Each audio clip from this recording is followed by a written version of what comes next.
It was a day like any other, until the CEO, grinning from ear to ear, made an unbelievable offer. "Play Chopin, and I'll marry my daughter to you." But what he didn't expect was the response from the black janitor who had been cleaning the halls.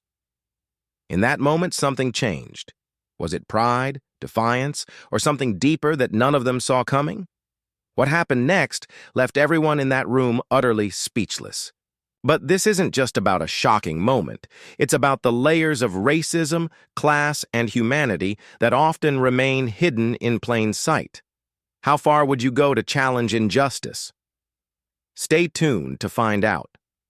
Marcus had been cleaning the offices for years, silently moving through the polished floors of one of the most prestigious firms in the city.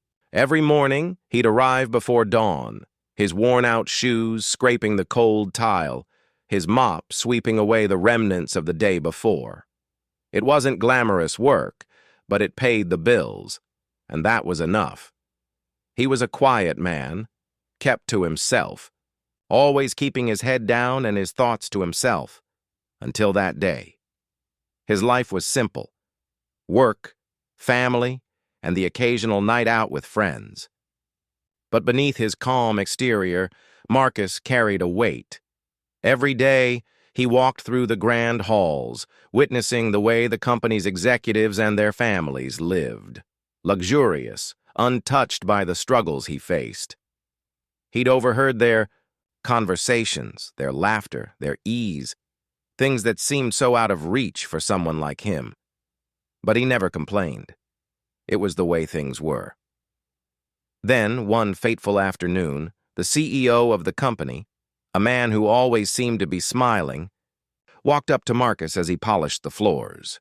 He'd never spoken to Marcus directly before, but today, something in his eyes was different. His words, innocent at first, would change everything. "Play Chopin, and I'll marry my daughter to you," the CEO said with a grin. It sounded like a joke, but it wasn't. Marcus froze, his mop still in hand. The offer hung in the air, but there was more beneath the surface. The glint in the CEO's eyes was not just about music. It was a test, a challenge, one that Marcus could never have anticipated. And in that moment, something inside him began to stir. What would he do? How far could he go? Would he just walk away, or would he stand up? The grin on the CEO's face lingered as Marcus stood frozen, mop in hand, caught in the surreal moment. What did the man mean? Was it a joke, a taunt? But there was no laughter, no lightness in the air, just a challenge, one wrapped in layers of arrogance and ignorance. The CEO turned and walked away as if his words were as insignificant as a passing breeze.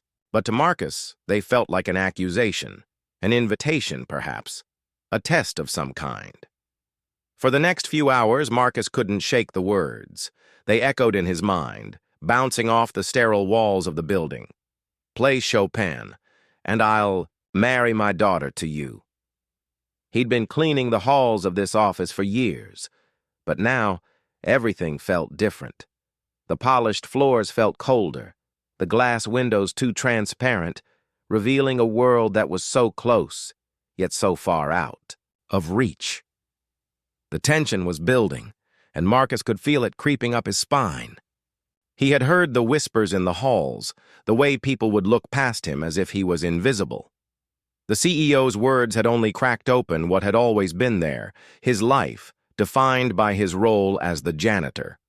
No matter how hard he worked, how much effort he put in, how many extra hours he stayed late to clean the filth others left behind, he'd never be seen as more than just that. He was a nobody, and the CEO knew it. But there was something else, something deeper, that Marcus had long buried inside him. The anger, the frustration, the constant reminder of his place in the world. He couldn't ignore it any longer. For years, he'd quietly swallowed the bitter taste of racism, watching from the sidelines as people with more privilege moved through life effortlessly. They'd never have to scrub floors. They'd never have to fight for a seat at the table. That night. Marcus couldn't sleep. His mind raced, his heart pounding in his chest. It wasn't just about the CEO's challenge anymore. It wasn't even about Chopin or the absurdity of marrying his daughter. It was about something bigger, something more deeply ingrained in the fabric of his world. The system, the cycle of privilege that kept him in the shadows, and the weight of the discrimination he'd faced all his life.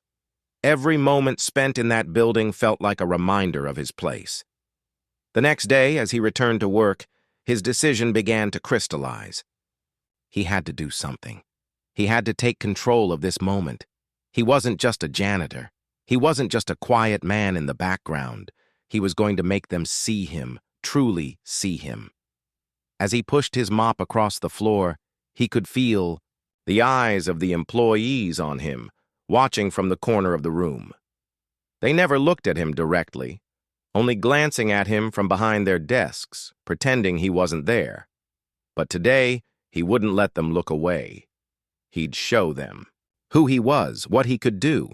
He could play Chopin. He wasn't some uneducated fool. He could master the very art they believed was reserved for the elite.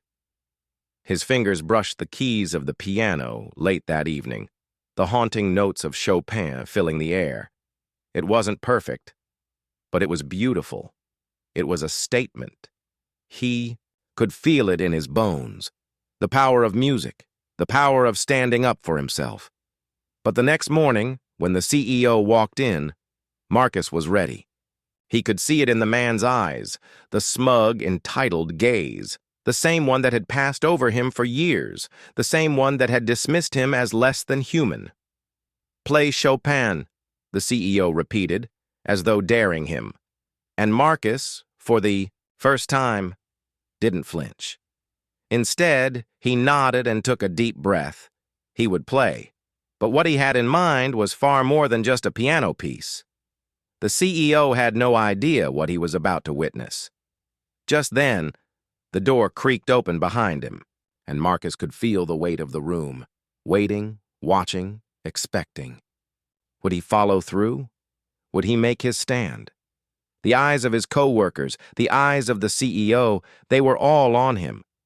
But the question was, would he stay silent, or would he break free?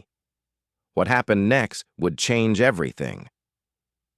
The room fell deathly silent as Marcus sat at the grand piano. His fingers hovered over the keys, and for a brief moment, everything seemed to stop. The CEO stood just behind him, the smug smile still plastered on his face. The eyes of the room were fixed on Marcus, waiting for him to perform, to fulfill the bizarre challenge that had been set before him. But for Marcus, this wasn't about music anymore. This was about his life, his dignity. His heart pounded as he began to play. At first, the notes were shaky, hesitant. The weight of the moment was heavy, almost suffocating. But as the music filled the air, something inside Marcus shifted. It wasn't just Chopin anymore. It was a defiant cry, a bold declaration that he refused to be invisible. The melody grew bolder, sharper, as if every note was pushing back against the years of quiet submission, the years of being treated as less than human. And then, without warning, the CEO spoke. His voice was cold, his words cutting through the room like a blade. "That's all you can do," he sneered. "I thought you were better than this. Just a janitor playing pretend." The room was silent for a beat, the words hanging in the air like poison. Marcus's hands froze on the keys. The humiliation hit him like a slap. In that moment, it wasn't just the CEO's words that stung. It was the realization that the man had never seen him as anything more than a servant, a tool to be used and discarded. He had mocked him, belittled him in front of everyone. The anger surged inside Marcus, raw and undeniable. His eyes burned with tears, but he refused to let them fall. Instead, he slammed his hands down on the keys with everything he had. The sound rang out, louder, sharper, an explosion of emotion that reverberated through the room. He wasn't going to beg for respect. He wasn't going to play the game anymore. The CEO's smile faltered for the first time. But it wasn't enough. It wasn't enough to break through the walls of his privilege. Marcus stood up, pushing the piano bench back with a force that sent it crashing against the wall. The room held its breath, and then, in that charged silence, Marcus looked the CEO directly in the eye and spoke the words that would change everything. "I'm not here to entertain you. I'm here to be seen." The room was still, but Marcus felt something shift, something more powerful than fear, more powerful than anger. It was hope. The room was silent. The CEO, caught off guard by Marcus's outburst, stood frozen, his earlier smugness replaced with a flicker of uncertainty. For a moment, it seemed as though time had slowed, the weight of what had just happened hanging in the air. Marcus didn't wait for permission, didn't wait for approval. He turned, his eyes locked on the room, on the faces of those who had watched him play, watched him be humiliated. He wasn't just fighting for himself anymore. He was fighting for every person who had ever been dismissed, overlooked, or reduced to a stereotype because of the color of their skin. The CEO said nothing, but the damage had already been done. Marcus knew that, in that moment, he had reclaimed his power. He wasn't just a janitor anymore. He was a man who had dared to stand up, who had dared to be seen. And in doing so, he had stripped away the facade of privilege that so many had, hidden behind. The real change didn't come in the form of applause or praise. It came in the way the others looked at him now, not with pity or disdain, but with a new sense of respect. They saw him. They saw his humanity, his strength, and that was something they could